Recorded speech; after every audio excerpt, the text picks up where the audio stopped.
Pretty much flat market rahi in the month of June, mainly because after the quarterly results market में triggers कोई ख़ास नहीं होते और investors का focus on the overall domestic political environment और international markets volatility पे ज़्यादा रहता है. So lack of triggers resulted in also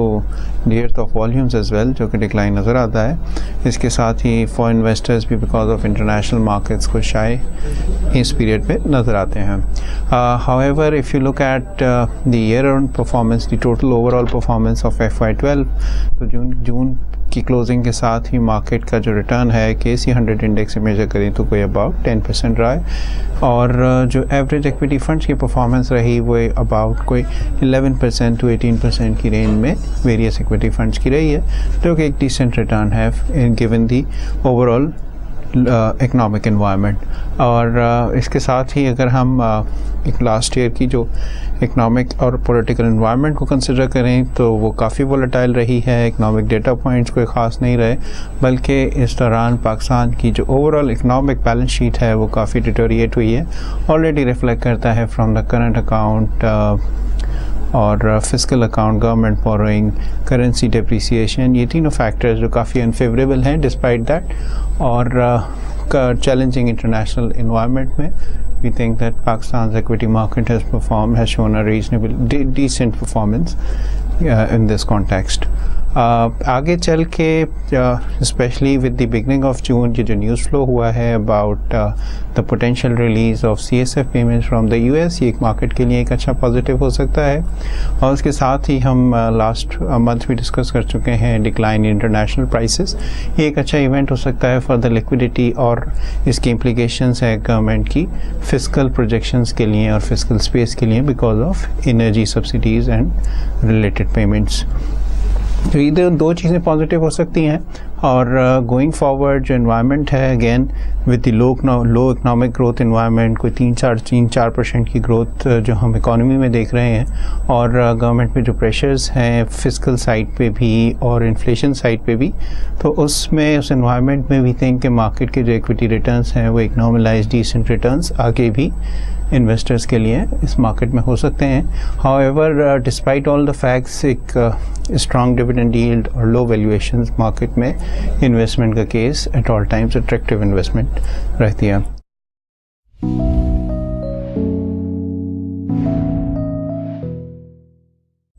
जून के महीने में मनी मार्केट रेट्स टाइट रहे और हुकूमती खसारा पूरा करने के लिए बोरिंग जो है वो कमर्शियल बैंकों से और सेंट्रल बैंक से रिकॉर्ड सतह पे रही. गोइंग फॉरवर्ड हमें लगता है कि लिक्विडिटी में प्रेशर थोड़ा ईज ऑफ होगा बिकॉज ऑफ CSF पेमेंट्स और इससे NFA का प्रेशर भी ऑफ कोर्स रिड्यूस हो जाएगा. आइंदा माह स्टेट बैंक जो है मॉनेटरी पॉलिसी का इजरा करेगा आइंदा 2 महीने के लिए. देयर इज फिर chance in discount rate cut और इसकी बड़ी वजह जो है वो ये होगी कि going forward the inflation expectation is between 10 to 11%.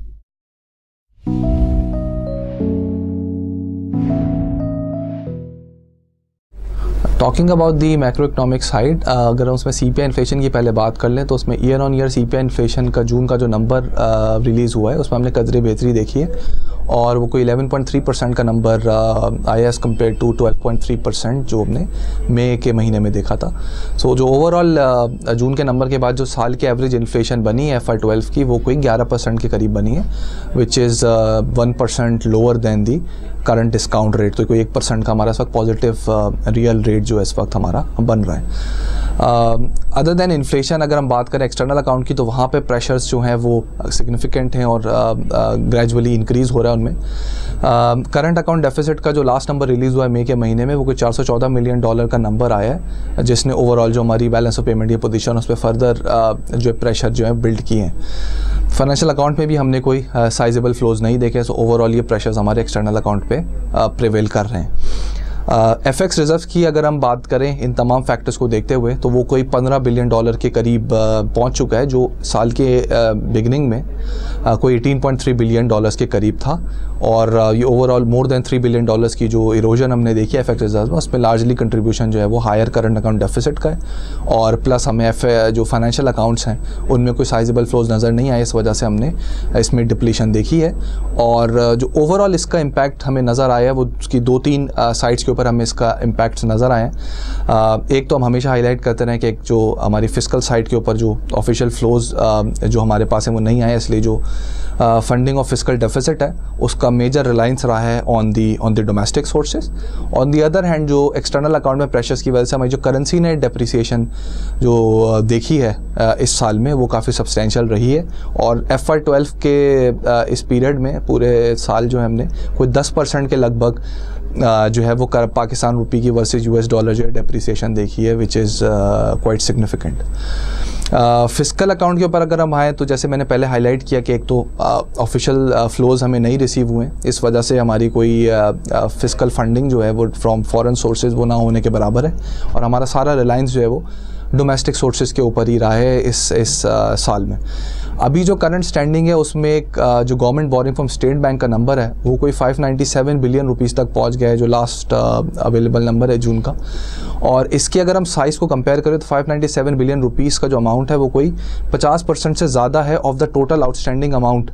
Of total outstanding stock जो हमारा गवर्नमेंट बोरिंग का है historically. So you can very well understand the implications जो ये मोर देन 50% की जो हमारी बोरिंग है वो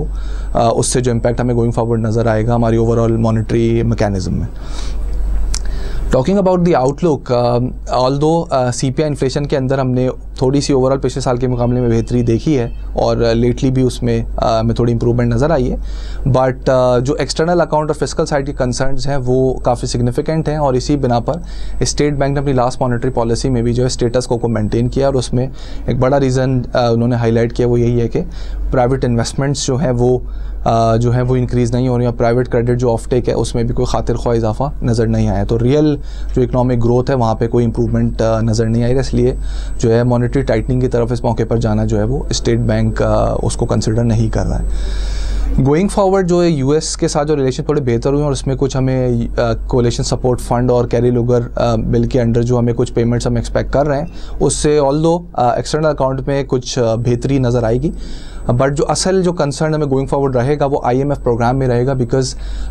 IMF प्रोग्राम में जाने की वजह से ही हमारी जो रीपेमेंट्स हैं वो रीस्ट्रक्चर हो सकती है, उसमें रोल ओवर आ सकता है, और हमारी जो एक्सटर्नल अकाउंट है वो उस पर प्रेशर कम हो सकता है, और प्लस IMF प्रोग्राम में जाने की जो इम्प्लीकेशंस हैं वो भी सिग्निफिकेंट होंगी as far as interest rate and liquidity outlook is concern. तो हमारे ख्याल में जो ये चीज़ें शेप अप हो रही हैं इसमें जो IMF प्रोग्राम के हवाले से जो गोइंग फॉरवर्ड डेवलपमेंट्स होंगी वो काफ़ी सिग्निफिकेंट रोल प्ले करेंगी in setting up the interest rate and liquidity direction going forward.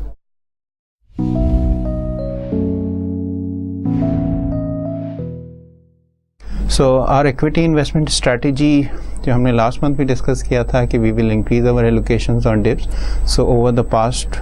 1 month, if you compare month on month basis, we have increased our equity allocations। और जो sector wise हमने changes की हैं, if we talk about Pakistan premier fund, तो इसमें या overall equity funds में हमने इसमें जो ओवरऑल एलोकेशंस इंक्रीज़ की हैं वो विद इन केमिकल सेक्टर रहीं, बैंकिंग सेक्टर रहीं, और ऑयल एंड गैस में कुछ माइनर रीशफलिंग्स रहीं, और इसके अलावा ओवरऑल एक्सपोजर इंक्रीज़ रहा इन केमिकल सेक्टर में। अब आगे चल के what we expect for as far as fund strategy is concern कि हम given the improvement in the overall international environment and relatively positive triggers for the market in terms of CFS release और other international payments, और इसके साथ ही government का attitude भी because of near term election एक positive रह सकता है, और मार्केट में एक डिसेंट और स्ट्रॉन्ग परफॉर्मेंस देख सकते हैं।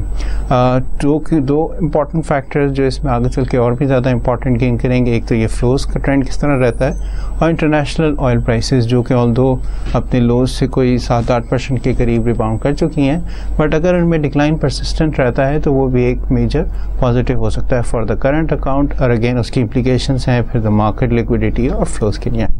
So again, we think market की valuation still attractive है, that's why we have increased our allocations, और investors के लिए एक decent return आगे नज़र आ सकता है।